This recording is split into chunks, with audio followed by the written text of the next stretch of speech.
कांग्रेस के लोग आतंकवादियों को बिरयानी खिलाते थे और मोदी जी की सेना आतंकवादियों को गोली और गोला देती है। एक मस्खरा है बैठा हुआ उत्तर प्रदेश में बोल रहा है मोदी की सेना। अरे मोदी की सेना में तू है, आरएसएस है, बीजेपी है, संघ परिवार है। हिंदुस्तान की फौज हिंदुस्तान की सेना है, किसी चाय वाले की या चौकीदार की सेना नहीं। वो मेरे हिंदुस्तान की सेना है, मेरे हिंदुस्तान के फौजी है, जिनकी वजह से हम इत्मीनान से सो रहे हैं। वो अपनी जान की बाजी लगाते। हिंदुस्तान की फौजियों और सेना की तूने बेइज्जती की है, मैं कहूंगा। मस्खरा बैठा है, यहां के बोला ओवैसी बंधुओं को ऐसा करो वैसा करो। अरे योगी होने दो, फोगी होने दो, मोदी होने दो, चाय वाला, चौकीदार, कोई भी आ जाओ, मजलिस को खत्म नहीं कर सकता। ना ये अकबरुद्दीन ओवैसी, असदुद्दीन ओवैसी इनसे डरते हैं या घबराते हैं। हथकड़ियां पहन लेंगे, पैरों में बेड़ियां पहन लेंगे, वक्त आया तो तख्तेदार पर लटक जाएंगे। इन गलों में फांसी को लटका कर तख्ते पर झूल जाएंगे। लेकिन खुदा की कसम, हम अपने हक और इनके सामने कभी झुकेंगे नहीं। कि कल का चाय वाला और आज का चौकीदार वजीर आजम बन गया। वजीर आजम बनने के लिए क्या सलाहियत थी? क्या इकोनॉमिस्ट है? क्या हिस्टोरियन है? क्या पीएचडी है? क्या सनतकार है? क्या बिजनेसमैन है? क्या इंडस्ट्रियलिस्ट है? क्या है बताओ? कुछ नहीं है। 2002 गुजरात के हिंदू मुस्लिम फिसादात की तबाही और बर्बादी में तमाशाई बनकर तमाशे को देखने का जो तमगा है, बस वही है। और क्या है बताओ? क्या कुछ है? अगर 2002 के गुजरात का वो खून रेजी का फिसाद ना होता तो ये चाय वाला चौकीदार का हिंदुस्तान का वजीर आजम होता। अरे गौर करो, गौर करो, खुदारा समझो।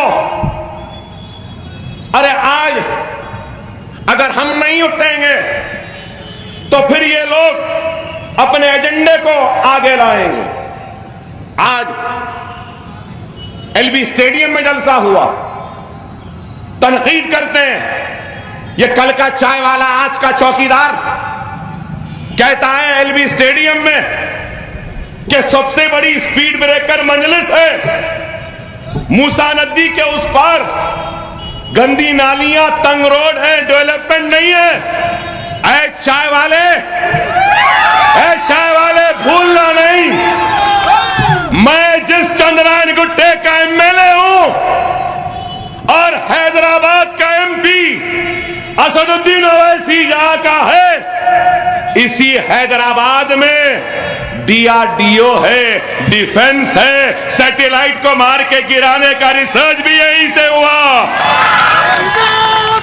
अबुल कलाम भी यहीं पर रहते थे। मालूम चाय वाला है क्या? मालूम सिर्फ चाय चाय चाय चाय चाय मालूम, चाय मालूम, चाय की केतली, चाय का पानी, चाय का दूध, चाय का चूल्हा, कड़क चाय, नरम चाय, चाय चाय चाय चाय, यही मालूम। क्या मालूम? क्या डिफेंस नहीं है यहां पे? मिसाइल यहां नहीं बनते, रिसर्च यहां नहीं होता, हाथ का स्टंट भी यहां पर बना। अरे क्या क्या बना? फिर हम स्पीड ब्रेकर। अरे चौकीदार टीवी पर आकर हमारे मुल्क के साइंसदानों की कामयाबी का एजाज जो खुद लेता है ना, वो भी हमारे पास ही हुआ। हम स्पीड ब्रेकर। अरे आज कहते हैं आज तकरीर में कहा तलाक सलासा, बड़ी फिक्र हमारी बहनों की, हमारी बच्चियों की, उनके तलाक की। अरे चाय वाले, चौकीदार, पहले ये बता, क्या तूने अपने बीवी को हक दिया नहीं दिया? पहले ये बता, कल के चाय वाले, आज के चौकीदार, तेरी बीवी कहां है, कहां रहती है? बयानों ममालिक को घुमा फिरा, 2000 करोड़ रुपया खर्चा, एक भी दौरे में बीवी साथ थी? क्यों नहीं? हमारे बच्चियों का, हमारी खवातीन का बेटी बचाओ बेटी पढ़ाओ की बात करने वाले कल के चाय वाले, आज के चौकीदार, पहले अपने बीवी को उसका हक दे दे। वो नहीं देते। सिर्फ ऐसा बड़े हमारे अंदर बड़ी चाहत हमारी, stand up India, startup India, make in India, ये सब कहां है? फिर बोलते मैं चौकीदार। वाह, क्या चौकीदार है! ओहो, विजय माल्या भाग रहा है, चौकीदार खड़ा है। ललित मोदी भाग रहा है, चौकीदार खड़ा है। मेहुल चोकसी भाग रहा है, चौकीदार खड़ा है। हमारे सैनिक, हमारे सिपाही सरहद की हिफाजत में जान दे रहे हैं, ये चौकीदार खड़ा है। अरे चौकीदार ऐसा है, ऐसा होता है, हर कोई भाग रहे हैं। अरे आ जाओ मिस्टर मोदी, आ जाओ, वादा था मेरा, अभी भी कहता हूं, इख्तियार जाने के बाद चाय की केतली, चाय का चुल्ला, चाय की पत्ती, चाय का पानी मैं दूंगा, कहा था ना। अभी भी कह रहा हूं, चौकीदार का ड्रेस मैं दूंगा, चौकीदार की टोपी हम हैदराबाद वाले पहनाएंगे, चौकीदार का डंडा हम देंगे इंशाअल्लाह। उसके बाद ये चंद्रायन गुट्टे वाले, ये मूसा नदी के इस पार रहने वाले गले में सीटी डालेंगे, चल बजाते फिर बोलेंगे।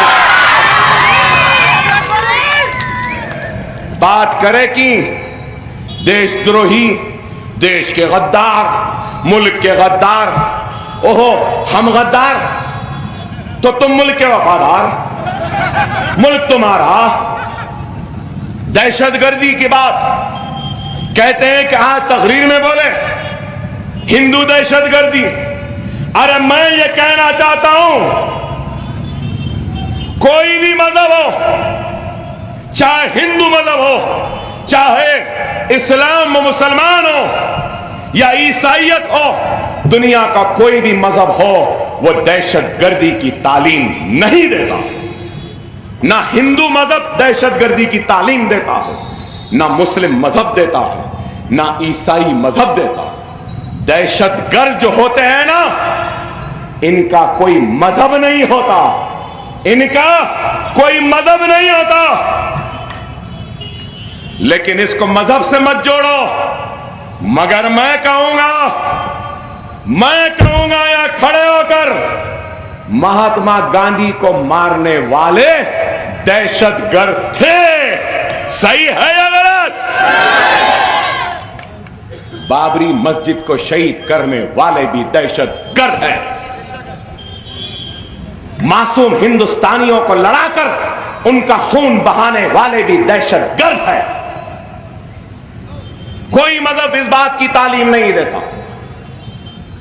सिर्फ आज हिंदुस्तान के हकीकी मसाइल से तवज्जो हटा दिए। डीमोनेटाइजेशन क्या कामयाब हुआ? ब्लैक मनी गया, जाली नोट गए, क्या दहशतगर्दी खत्म हुई? क्या नक्सलाइट खत्म हुए? अदाकारी। डीमोनेटाइजेशन के वक्त पूरा हिंदुस्तान लाइन में खड़ा है, खड़े खड़े लाइन में लोग मर रहे हैं।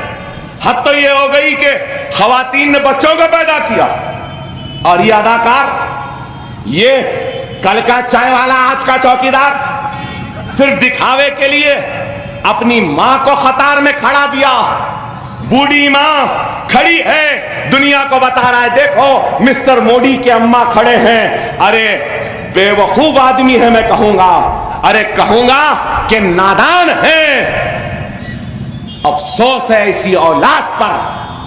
अगर मेरी मां होती तो मैं अपनी मां से कहता, अम्मी जान आप घर में रहिए, आपके लिए मैं कतार में खड़ूंगा, मैं पैसे ला कर दूंगा। क्या ये लाइन में खड़ा? नहीं खड़ा। सिर्फ बातें। पुराने शहर में नालियां हैं, हां चाय वाले चौकीदार नालियां हैं, पाइप लेकर आजा, गैस निकाल। कैसा वजीर आजम है? आप गौर करो, कह रहा है मैं जा रहा था, देखा एक गैस ले जा रहे थे, नाला था, पाइप डाला, नाले में से गैस निकली, चाय बनाया। क्या है? ऐसा वजीर आजम चाहिए? क्या ऐसा वजीर आजम चाहिए हिंदुस्तान को? फिर क्या बोलता है? वो महाभारत के टाइम पे वाहन थी, सेलफोन भी था, बोला भाई एरोप्लेन था। फिर क्या बोले? प्लास्टिक सर्जरी भी थी। प्लास्टिक सर्जरी कैसी थी बोले तो कैसा समझाए? बोलेंगे अकबर साहब बोल रहे हैं। फिर नफरत अंगेज तकरीर, नहीं मैं नहीं बोला, चाय वाला चौकीदार ने बोला कि प्लास्टिक सर्जरी महाभारत के दौर में लाखों साल पहले भी थी। उसकी निशानी है कि गणपति महाराज, गणेश महाराज का जब सर अलग किया था तो हाथी का सर लाके लगाए थे। ये प्लास्टिक सर्जरी थी, उस वास्ते लगा। ये मैं नहीं बोल रहा हूं भाई,